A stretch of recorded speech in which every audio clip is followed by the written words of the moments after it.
Law की degree के बगैर भारत के 10वें चीफ जस्टिस बन गए थे जस्टिस कैलाश नाथ वांचू।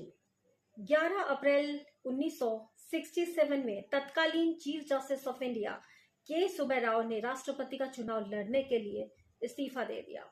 उसके बाद वांचू देश के 10वें सीजेआई बने। वे आईसीएस अफसर थे और एक घटनाक्रम की वजह से भारत के सीजेआई के पद पर पहुंच गए। उसके बाद वो इस पद पर साल भर के करीब काबिज रहे और कई ऐसे फैसले दिए जिन्हें आज भी याद किया जाता है। कानूनी मामलों में उनका लोहा इस पेशे के दिग्गज वकील और जज भी मानते हैं। वांचू का जन्म 1903 में मध्य प्रदेश में हुआ था। वो अपने परिवार के पहले जज थे। उन्होंने 1924 में Indian civil services exam pass किया था। उसके बाद वो अपनी ट्रेनिंग पूरी करने के लिए यूके चले गए। हालांकि वो एजुकेशन से एडवोकेट नहीं थे, लेकिन आईसीएस ट्रेनिंग के दौरान उन्हें क्रिमिनल लॉ के बारे में बताया गया, जिसे उन्होंने बखूबी आत्मसात किया। ट्रेनिंग के बाद वो लौटे तो उत्तर प्रदेश में कलेक्टर बने। बतौर कलेक्टर वो काफी खासे चर्चित रहे। सीजेआई वांचू कैसे सीजेआई बने, इसकी कहानी दिलचस्प है। 11 अप्रैल 1967 में तत्कालीन सीजेआई के सुब्बाराव ने राष्ट्रपति का चुनाव लड़ने के लिए इस्तीफा दिया। उसके बाद वांचू देश के 10वें सीजेआई बने। वो 24 अप्रैल 1967 को देश के सीजेआई बने।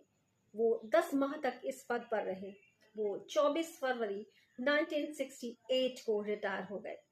अपने कार्यकाल के दौरान उन्होंने 355 फैसले दिए। जस्टिस वांचू ने इस दौरान 1286 बेंचेस गठित की। उनकी रुचि लेबर लॉ, कॉन्स्टिट्यूशनल लॉ और प्रॉपर्टी लॉ से जुड़े मामलों में रही। उनके रिटायर होने के बाद जस्टिस मोहम्मद हिदायतुल्लाह ने सुप्रीम कोर्ट की कमान बतौर चीफ जस्टिस ऑफ इंडिया संभाली। वांचू के कुछ फैसले देश के लिए नजीर बने। आईसी गोलकनाथ बनाम पंजाब सरकार के केस में उन्होंने लीग से हटकर बात की। सुप्रीम कोर्ट का कहना था कि संसद संविधान के तीसरे पाठ में संशोधन नहीं कर सकती। ये मूलभूत अधिकारों से जुड़ा था। जस्टिस वांचू ने कहा कि संसद संविधान के किसी भी पाठ को बदलने के लिए स्वतंत्र है। साउदर्न रेलवे के जनरल मैनेजर बनाम रंगाचारी के केस में उन्होंने फिर लीग से हटकर बात कही। सुप्रीम कोर्ट का कहना था कि प्रमोशन में आरक्षण मिलना चाहिए। जस्टिस वांचू ने फैसले के खिलाफ अपनी बात रखी। इसके अलावा भी कई ऐसे फैसले जस्टिस वांचू ने सुप्रीम कोर्ट के फैसलों के खिलाफ जाकर अपनी बात रखी। उन्हें तेज तर्रार और कानूनी मामलों का जानकार माना जाता था। Thank you.